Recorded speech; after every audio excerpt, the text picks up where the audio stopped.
Y nosotros venimos a plantear un poco esta idea del anticapitalismo, una idea más profunda en el marco de la crisis que hay hoy. Y por el otro lado vemos esta izquierda que está preocupada por los cargos y más rutinaria. Viene un inversor de afuera, supongamos, ¿no? Una empresa que dice, quiero abrir una fábrica textil para especializarme en chalecos. ¿Cómo sería el procedimiento en ese mundo capitalista, en esa propuesta que ustedes están No, explicando? nosotros planteamos en realidad, en última instancia, estamos en contra de la gran propiedad privada. Ok. Creo que no hay que tener miedo de decir las cosas por su nombre. No se puede igualar antisionismo y estar en contra de lo que está haciendo el Estado de Israel con antisemitismo. Y desde ese punto de vista lo que planteamos es que efectivamente hay que decirlo por su nombre. En este momento el Estado de Israel está cometiendo un genocidio contra el pueblo palestino y que eso se tiene que detener ya y hace falta una campaña internacional para que eso frene ya.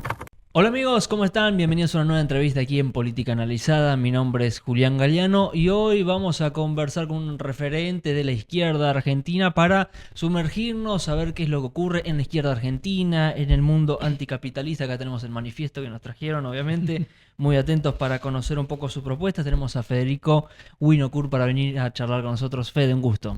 Bueno, Pronuncié bien tu apellido, quiero arrancar sí, por ahí. Sí, Federico Winokur está perfecto. ¿De dónde es tu apellido?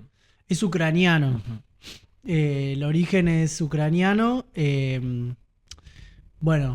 Parte de la inmigración en la Argentina de las familias judías que vinieron para la Argentina y para Buenos Aires. Bien. Justo un tema en estos momentos Siempre vigente. siempre vigente. Es increíble que siempre esté vigente eso en nuestro país. Bueno, Federico, para quienes lo están conociendo por primera vez, fuiste candidato a legislador porteño para el Nuevo MAS. Es organizador del campamento anticapitalista también. Te presentás como un anticapitalista, sos Ujú. maestro de... Soy maestro de inglés en escuela primaria. Bien, perfecto.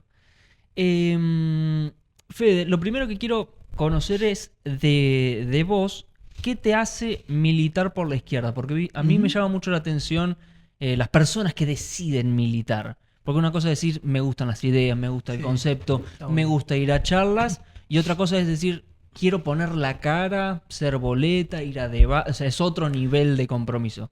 ¿Qué te conectó y qué te hizo pasar de ser alguien que respeta las ideas de la izquierda a quiero militar por esto? Bueno, me parece que en la militancia primero hay una idea de altruismo que empezamos a construir de cómo tendrían que ser las cosas, dedicarnos a pensar todo eso. Y también hice el secundario en un momento donde había mucho movimiento. No sé, tenía 8 o 9 años y estaban las imágenes del argentinazo en la tele, digamos, las protestas sociales, lo que pasaba alrededor de uno.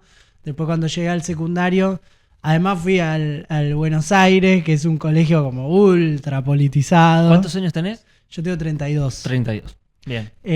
Ultra politizado, y por esa época, entre el 2006 y el 2010 que hice el secundario, había un movimiento muy fuerte y muy potente. Se tomaba el colegio por distintos reclamos, se luchaba en conjunto con un montón de escuelas de la capital, armamos coordinadoras, etcétera. Ujú. Y en ese marco de empezar a moverse por lo que a uno le interesa, lo que a uno le pasa en su lugar de estudio y demás, empezás a ver la idea de que lo que no funciona no es solamente tal vez la parte de la educación o determinado reclamo, sino que ves un sistema que no está funcionando para la mayoría de las personas y sobre todo no está funcionando para los trabajadores, las trabajadoras y los que menos tienen. Bien.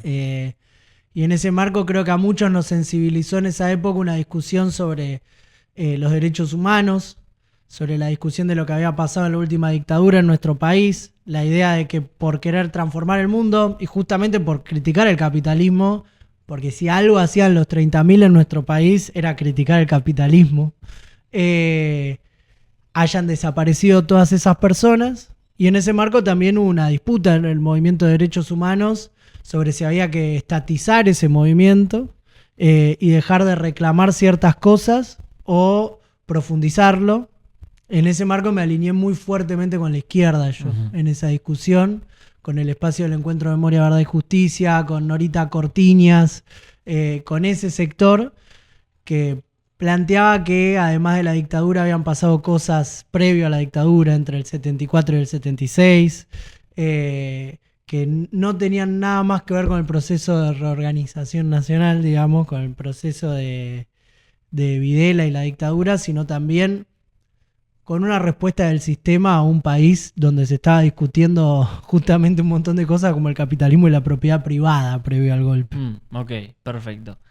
¿Y qué fue lo primero que hiciste? Para, digamos, a nivel elecciones o ir a militar votos, boletas.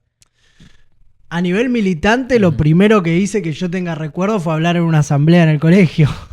¿Te invitaron o vos pediste el micrófono? Pedí el micrófono, sí, como muchos, ¿no? Digamos, en un colegio politizado. Está el introvertido, viste, que dice, tengo ganas de hablar, pero necesito que... Es verdad, pero en el marco de un colegio politizado se procesaban debates, claro. Y en el marco de esos debates tomar el micrófono y ponerte a hablar era un acto, digamos. Sí. Y después la idea de organizarse, porque te organizás y te juntás con los que tienen las mismas ideas que vos para ganar en esas discusiones, y ahí empieza esa idea. Y después de eso, creo que la primera vez que integré una lista fue como comunero en la ciudad de Buenos Aires, pero cuando era mucho más chico, pero no en el primer puesto, digamos, claro. Sino para completar la lista. Y ahora llegando a esta experiencia, ¿no? Donde pude ser candidato a legislador y además tener la oportunidad en un debate en la ciudad de Buenos Aires de poder decirle a Adorni en la cara, creo que lo que muchos le querían decir. Que eso me parece que es lo interesante de representar, que es que hay mucha gente que no tiene la posibilidad de decir en la cara de estos personajes lo que uno va y dice, justamente pensando en los que no tienen esa oportunidad. Claro, encima participaste en una elección que, lejos de ser local, era nacional. Todos los medios, todo el foco se lo encaraba casi como una elección presidencial, así que habrá sido una experiencia bastante movilizante. Sí, totalmente, porque me parece que estamos en un momento del país donde se están discutiendo perspectivas profundas.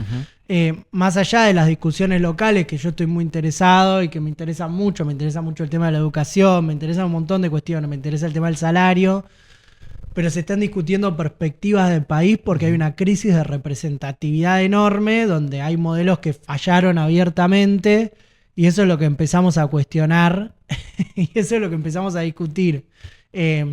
Me parece que estamos en un momento loco del mundo y de nuestro país, donde estas perspectivas que gobiernan hoy de la extrema derecha, que aparecen medio como originales, por decirlo de alguna manera, extravagantes y por momentos ridículas también, son producto de una crisis de perspectiva muy grande, del hecho de que modelos de mercado neoliberal muy fuertes en nuestro país que nos llevaron a una pobreza extrema y una falta de perspectiva total, que es un modelo capitalista también, y que después tuvimos otro modelo capitalista que fue el del peronismo, que es, para llamarlo de alguna manera, una especie de estatismo de cartón pintado, porque es como un reformismo sin grandes reformas, donde decepcionaron muchísimo a la población con la idea, o enarbolándose en una idea a la izquierda del dial, por decirlo de alguna manera, pero hablaba con un candidato de nuestras listas en Provincia de Buenos Aires que decía que en José C. Paz el porcentaje de redes cloacales es del 8%. O sea, es un estatismo que es bastante berreta, bastante trucho, y eso le faltó el respeto a la gente y me parece que por eso no lo eligen más. Pero me parece no lo que eligen más hasta ahí, ¿viste? Porque pasan las elecciones y por algún motivo que a veces es difícil encontrar, sigue apareciendo.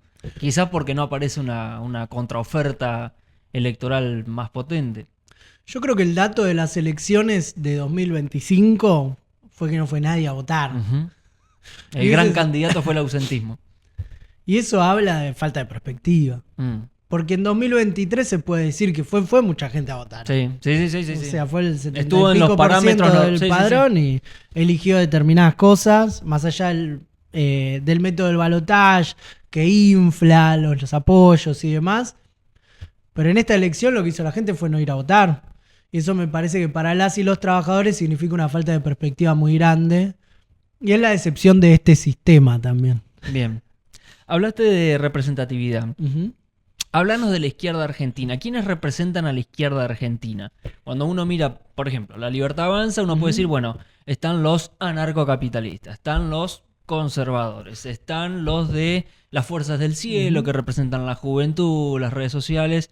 Describinos la izquierda argentina, pero poneme, digamos, el cabeza, el que representa y los valores y cuáles son las diferencias. Sí, es que hoy hay una división en dos en la izquierda, me parece a mí, para decirlo de una manera clara, porque está por un lado el Nuevo Más y por el otro lado el Frente de Izquierda, que es lo que se está viendo en estos momentos, a pesar de que nosotros hicimos propuestas pensando que electoralmente podríamos haber llegado a una unidad, pero bueno, que no haya unidad justamente habla de las diferencias que tenemos. Y ahí, bueno, es el espacio de Miriam Bregman, de Nicolás del Caño, el del Frente de Izquierda, y por el otro lado, el espacio en el que estoy yo, que está representado centralmente por Manuela Castañeira, que es el Nuevo Más. Ahí la discusión, un poco me parece que son dos izquierdas, una que está muy preocupada por los cargos, que también es parte de que no haya unidad, y por esa idea de repartir los pocos cargos que tiene la izquierda hoy, y otra izquierda nuestra que está más preocupada por las ideas. Así es como lo veo yo. Porque las discusiones con nosotros alrededor de si hacer un frente o no, en ningún momento fueron de su parte de que no les gusta algo que nosotros decimos o hacemos, más allá de que hay diferencias, sino, bueno, si vamos a meter un diputado por provincia de Buenos Aires, ya somos 4, ¿cómo lo repartimos entre 5? Claro. Entonces, es como una cosa de bajo vuelo, por decirlo de alguna manera, para lo que se está discutiendo en el país hoy. Y nosotros venimos a plantear un poco esta idea del anticapitalismo, la idea de decir una idea más profunda en el marco de la crisis que hay hoy. Y por el otro lado vemos de izquierda, que está preocupada por los cargos y más rutinaria. Y en última instancia, hasta dónde se distingue eso, y creo que tuvo sus expresiones incluso en el debate de la ciudad y demás, de hasta dónde vos lográs distinguirte de todo el resto de los políticos que están en ese espacio y que son todos capitalistas, y más allá de que no estamos hablando de agresividad ni de faltarle el respeto a otros candidatos ni nada, pero sí de efectivamente tener la fuerza de patear el tablero y decir las cosas. Y un poco lo que quisimos hacer en ese momento fue expresarlo de una manera clara en un reclamo sentido. Okay. Más allá de ser de izquierda, que es la campaña de Miriam Bregman y de Nicolás del Caño hoy. Nosotros somos de izquierda, votanos porque somos de izquierda y que va a ese público que ya existe. Nosotros le dijimos algo más a los trabajadores, que es, hablemos del salario. Okay. Y hablando del salario, hablemos de todos los problemas de la Argentina capitalista. Ahí vamos a ir al salario de los 2 millones. Pero nombraste nosotros como, si se quiere, la bandera principal de ustedes es el anticapitalismo. Dentro de todas las propuestas, podríamos decir que el caballito de batalla es el anticapitalismo. A partir de ahí, el resto. ¿Cuál es la bandera principal de la otra izquierda, de Miriam Bregman, para quienes la vemos de afuera y decimos, bueno, no se entiende quizás las diferencias? Porque ustedes, anticapitalismo, está clarísimo. Sí. Y del otro lado, ¿qué es lo que vos dirías, este es su motor? El ala izquierda, ser el ala izquierda del Congreso. ¿Cómo? Ser el ala izquierda dentro del Congreso Nacional. Okay. La campaña de ellos, bueno, yo vi ese eslogan como, bueno, nosotros no transamos, el peronismo sí se vende, qué sé yo. Y bueno, nosotros creemos que es muy importante representar, es importante estar en el Congreso, pero no creemos que se transforme el mundo desde el Congreso Nacional. Esa es la verdad. Bien. Creemos que es una plataforma y somos rosa luxemburguistas en eso, que decía que el rol de un parlamentario revolucionario era estar adentro del edificio del Congreso y hablar por la ventana a las masas que están afuera, decía. Que es como sucedió acá con un montón de cosas, con las votaciones del aborto y demás. Cuando vienen los grandes cambios, cuando vienen las cosas que realmente estremecen los cimientos de la sociedad, por eso me remito, por ejemplo, a la pelea por el aborto, es porque hay un movimiento afuera que lo apoya. Si no, en esa cueva de bandidos que es el Congreso, no se cambia el mundo. Entonces creo que es la discusión entre el anticapitalismo como idea revolucionaria y el Frente de Izquierda con una política parlamentaria adentro del Congreso. Bien. Salario básico de 2 millones de pesos es lo que ustedes proponen como bandera principal. Explícanos un poco esa iniciativa, porque la pregunta base que te puede hacer cualquiera de la derecha es ¿y de dónde salen esos 2 millones? Hay 3 elementos. Uno es que es necesario, y partimos nosotros de eso, del hecho de que el otro día está Ramiro Manini, economista del Nuevo Más, que es uno de los redactores del manifiesto en Crónica, y estaban entrevistando al mismo tiempo un trabajador textil en el andén, y cuando le preguntaron, el notero, no nosotros, ¿cuánto tendrías que ganar vos? Porque creo que ganaba 600.000 pesos, dijo 2 millones. Es como que se cae de Maduro, que con menos de 2 millones no vive nadie, ni en la ciudad, ni en el país, ni en ningún lado. Entonces, en primer lugar, nosotros partimos de cuál es la necesidad de los trabajadores, no la necesidad de la sociedad rural, ni de Marcos Galperín, o sea, partimos de la necesidad de él o la trabajadora. En segundo lugar, porque lo que vemos es que hay una condición de posibilidad muy grande, porque Argentina tiene una clase capitalista que se ha recontra enriquecido en el último tiempo. Entonces, la crisis que vivimos hoy no es la crisis de todos, es la crisis de un sector. Sino, ¿cómo se explica que haya un turismo emisivo que hasta hace poco era 10.000 millones de dólares? Entonces están gastando toda esa guita en Miami, comprando medias baratas o comprando no sé qué, o yendo a Disney. Entonces no está todo el país hundido. Hay una parte del país que está hundido y otra que no. Y en ese marco opinamos que si hay como 300 millones de dólares de fugados, si hay sectores que representan 70.000 millones de dólares en el exterior, bueno, nosotros planteamos que esa riqueza se tiene que redistribuir para garantizar ese salario. ¿Y la herramienta de redistribución es impositiva? Hay 2 cuestiones. Una es una herramienta impositiva para tratar de tener una solución más inmediata al problema del salario, y que es decir, redistribuyamos.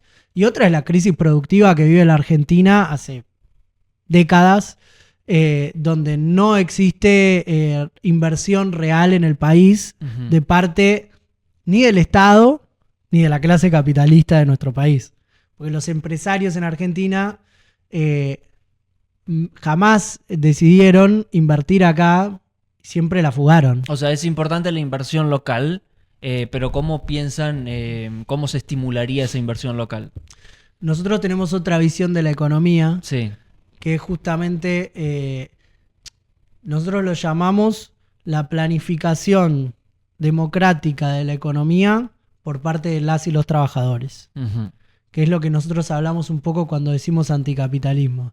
El hecho de que sean las y los trabajadores al frente del Estado, para poder planificar la economía de manera democrática, decimos también, como parte del balance de lo que fueron experiencias revolucionarias del siglo pasado, como fue Cuba o como fue China, etcétera, donde no hubo democracia en esa planificación, y la Unión Soviética, desde que Stalin tomó el poder de ese proceso, para poder efectivamente desarrollar esa economía.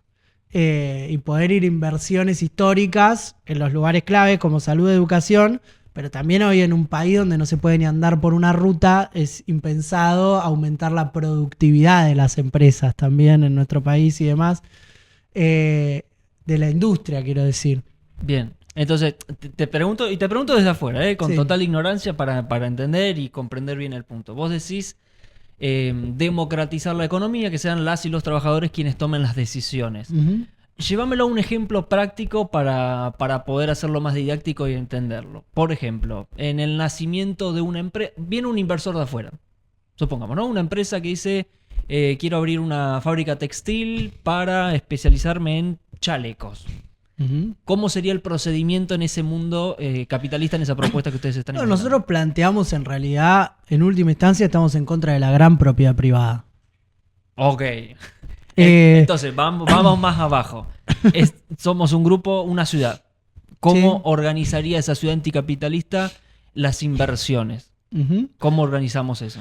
No, que en primer lugar creo que hay todos esos recursos que hoy el Estado no está tomando, estamos hablando de procesos que requieren una transición, obviamente. Claro. Igual, No, sí, Nosotros sí. en última instancia planteamos un gobierno de los y las trabajadores. Ujú. Y desde ese punto de vista lo que nosotros planteamos es esa planificación democrática y racional de la economía, y en última instancia nuestro planteo son los productores libres y asociados. Ujú. Y desde ese punto de vista somos socialistas, lo que planteamos que en última instancia es que tampoco haya Estado. Ujú. Entonces, en el camino Milei hacia estaría eso... de acuerdo ahí. No, porque Milei en ese sentido miente. No hay Estado para algunas cosas y para otras sí. Ok. Por ejemplo, para las paritarias, el Estado es un tirano terrible que ni siquiera deja hacer un acuerdo entre privados, entre el trabajador y el empresario, y lo prohíbe si no le gusta. Y para otras cosas el Estado no existe y demás. Pero en ese, me decís, en no, ese- no habría sí. Estado. El Estado hoy funciona como regulador o interventor para controlar, por ejemplo, seguridad. O para controlar, en teoría, el concepto de los monopolios, que no existan monopolios. Claro, pero el Estado el Estado aparece como una necesidad en una sociedad desigual, Ujú, que es un poco lo que vemos como visión histórica los marxistas. ujú. El hecho de que el Estado aparece justamente para administrar que hay una lucha de clases y que hay una diferencia entre esas clases que tienen intereses contrapuestos, y ese Estado defiende los intereses de una clase determinada. En nuestro caso opinamos que de la clase capitalista, porque el primer precepto del Estado es la defensa de la propiedad privada, ¿no? Y en ese marco nosotros planteamos en última instancia la no existencia del Estado, porque queremos que se acabe esa diferencia entre las clases, logrando justamente una sociedad donde no estemos repartiendo la miseria, sino que podamos repartir la abundancia. Pero ¿cómo es posible, para comprender, por ejemplo, la igualdad económica? Supongamos que partimos de cero. Ujú. De cero a nivel económico, todo. De golpe nos organizamos y logramos el salario universal de 2 millones para todos. Se puede pagar los alquileres, está todo bien con ese monto de dinero.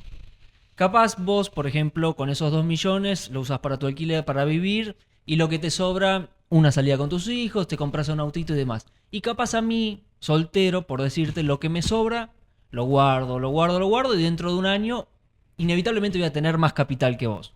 Quizás, sí, yo de golpe un año ahorro y vos lo fuiste invirtiendo en otras cosas, fuiste en tu casa, lo que sea. Ujú. Inevitablemente en un año hay una diferencia económica.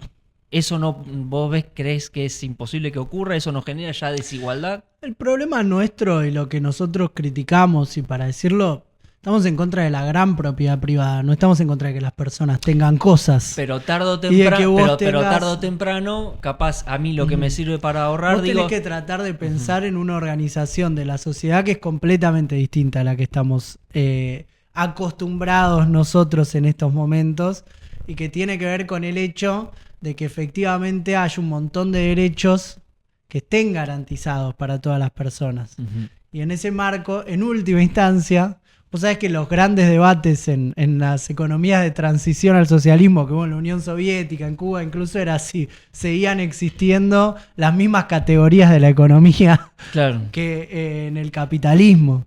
Que igual la conclusión es que sí, pero desde ese punto de vista, vos tenés que pensar en la idea de que si hay una revolución social en nuestro país, que es lo que nosotros en última instancia aspiramos, cambian muchísimas cosas, y cambian muchísimas cosas de la organización de la sociedad. Y Bien. en ese marco, si los trabajadores están al frente de ese proceso, nos encaminamos a otro tipo de sociedad, donde por eso hablamos de una planificación centralizada de la economía, pero que sea democrática y que permita desarrollar la productividad al punto en el cual se puedan garantizar todos los derechos mínimos de la sociedad y no partamos de la miseria en ese reparto. Es como la idea esa de si la gente necesariamente es egoísta o es mala o qué sé yo. Yo en eso tengo una visión, o tenemos una visión muy distinta, que es mientras más miseria hay, más miserables somos, a nivel histórico quiero decir, ¿no? Porque mientras más necesidades hay, más nos contraponemos. Y mientras más abundancia hay, menos.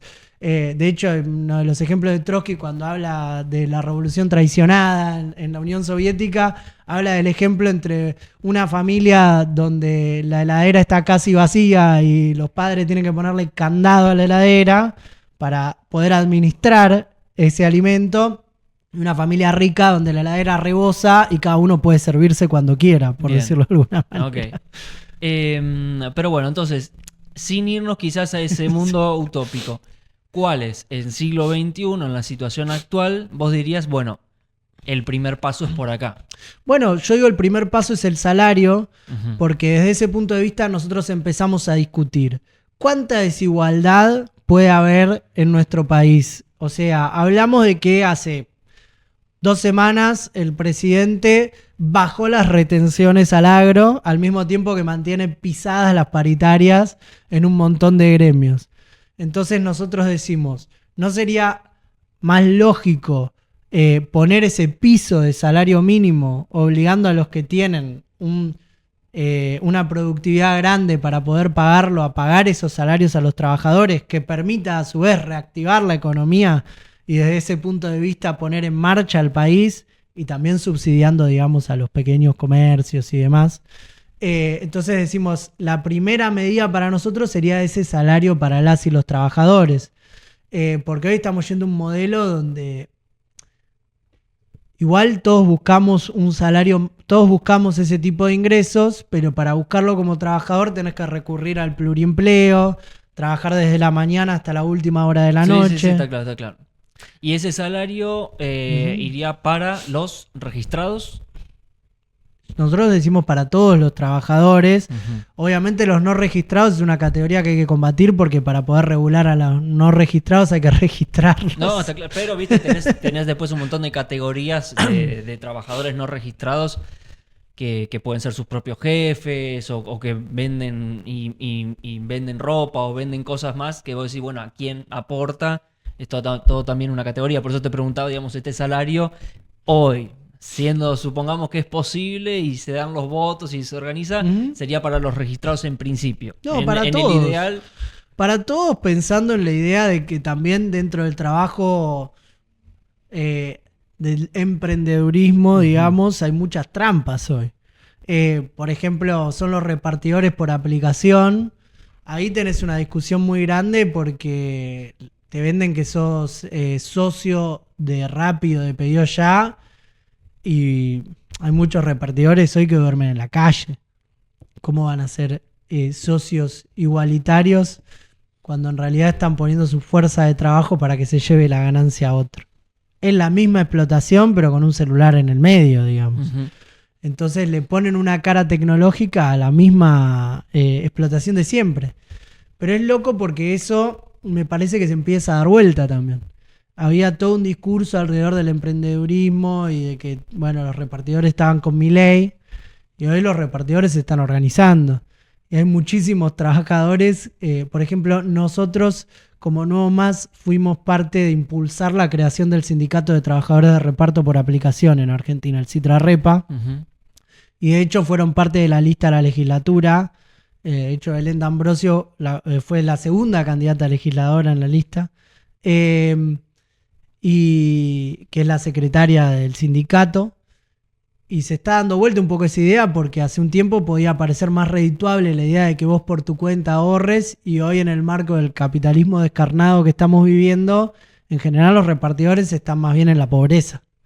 Y es un fenómeno mundial también. En Estados Unidos, por ejemplo, que gobierna Donald Trump y todo, y es el imperialismo más grande que hay en el mundo, etcétera, hay un fenómeno de sindicalización de trabajadores histórico. Y de hecho se está peleando por el sindicato de trabajadores de Uber. Ujú. Están emprendiendo la campaña de sindicalización más grande de la historia de Estados Unidos en este momento. Bien, no la tenía ese dato. Mirá, sí, crece el anticapitalismo en el mundo. No, también. lo del Uber, esto que me estabas comentando, Sí, sí. no lo tenía. Ok. Porque los compañeros del CITRAREPA son parte, y es una cosa que a nosotros nos parece muy importante, que es tener una mirada internacionalista. Claro, sí. Son parte de la organización de los congresos internacionales de trabajadores por plataforma, que ya se hizo el primero y se va a hacer el segundo en en California, en los Estados Unidos, y se juntan casi 20 países y 3 o 4 continentes del mundo a discutir también cómo se organizan todos esos trabajadores por plataforma en el mundo. Claro. Acá se organizan los repartidores, ahí están los Uber, que se están sindicalizando, no sé cuántos cientos de miles de afiliados, etcétera.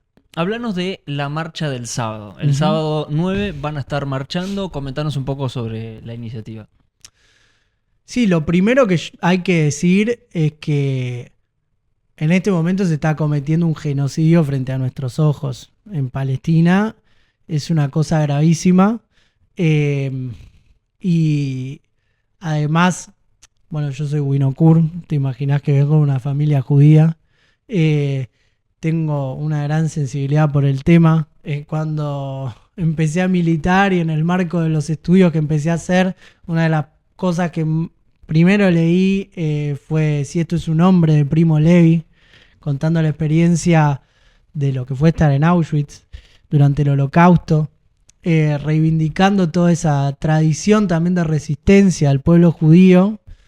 Y en este momento lo que estamos viendo es que se usa esa memoria del Holocausto para cometer un genocidio atroz contra el pueblo palestino. Eso es lo que no se puede soportar en estos momentos.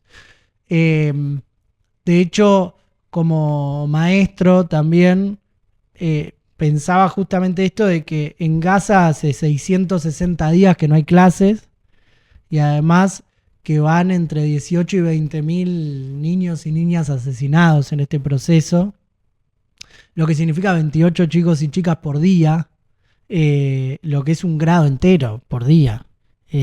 O sea, esa es la sensibilidad que a uno le genera este tema, por lo menos a mí como educador.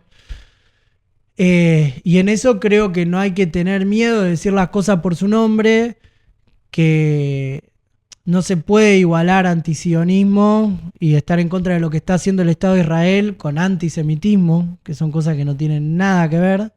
Y desde ese punto de vista lo que planteamos es que efectivamente hay que decirlo por su nombre. En este momento el Estado de Israel está cometiendo un genocidio contra el pueblo palestino y que eso se tiene que detener ya y hace falta una campaña internacional de denuncia contra el tema para que eso frene ya. De hecho, y a riesgo de que genere malestar, lo digo, el método de la hambruna como exterminio fue uno de los métodos utilizados durante el nazismo. Y por eso la gravedad que reviste esta situación. Entonces, bueno, la importancia de la marcha del sábado 9 y de poder hacer ruido por esta temática es fundamental y creemos que es una bandera que tenemos que tomar todos, como personas, como trabajadores, como estudiantes, como un montón de cosas, pero como personas, como humanos, de criticar y visibilizar la atrocidad que se está cometiendo contra una parte de la humanidad, como nosotros, que es el pueblo palestino. Bien, ¿a qué hora es la convocatoria, el lugar? Es a las 15 horas en Riobamba y Callao y se moviliza hasta la Plaza de Mayo. Bien, perfecto. Última pregunta, y te juro que es sin ánimo de ofender, pero te la pregunto porque se lee y entonces el concepto creo que se va a entender. ¿Por qué la izquierda no supera el famoso 2% a nivel electoral? Uh-huh. ¿Qué lectura hacen ustedes de qué es lo que ocurre entre sus propuestas, su visión versus el electorado? Bueno, primero creo que por ahora no supera determinados porcentajes. 2% es arbitrario igual porque... Sí, es un genérico, es un genérico. Sí. También cada tanto hubo elecciones mucho más grandes de la izquierda y demás. Está claro. Pero bueno, se entiende la idea de que siempre le ha costado superar un cierto piso.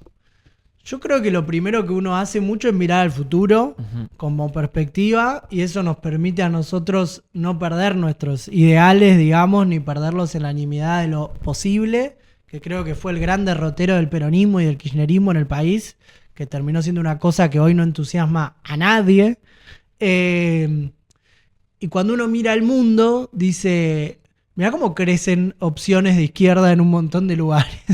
Porque en Nueva York, por ejemplo, ganó la interna demócrata Zohran Mamdani, que más allá de las críticas que uno pueda tener al DSA o si es exactamente lo mismo que nosotros decimos, era un ugandés musulmán que estaba criticando en la ciudad más, creo que es la ciudad más judía del mundo por fuera de Israel, criticando fuertemente el genocidio en Gaza.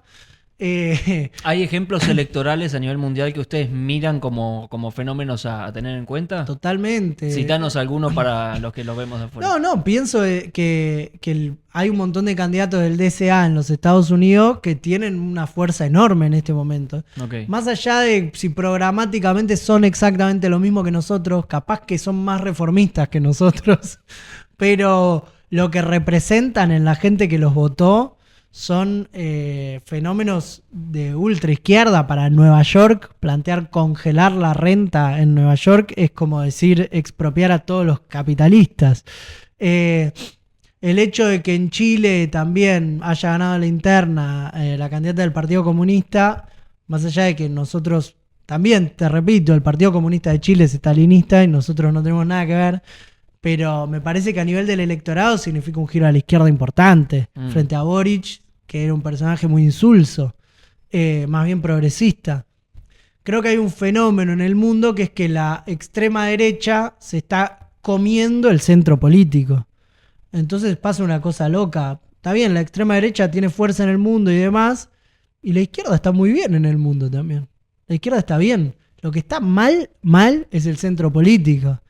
Tanto a la derecha, el centro derecha y la centro izquierda. El que está mal en Argentina es Macri. El que está mal en Argentina es el peronismo. Es ese sector. Hoy no entusiasman a nadie. Entusiasman los extremos. Sí, me parece que hay un hartazgo con la idea de que el centro político pueda resolver los problemas o que el discurso sea progre, de izquierda y demás, pero en los hechos, hoy en la provincia de Buenos Aires, está bien. A mí prefiero, digamos, hay compañeros del peronismo y demás con los que uno puede coincidir en la base hablando, no en la dirección, que uno opina que pueden tener las mismas ideas o muy similares a nosotros. Pero hoy bajo Kicillof en la provincia, ¿alguien puede decir que se vive mejor que en el resto del país? ¿Que se gana mejor a nivel salarial que en el resto del país?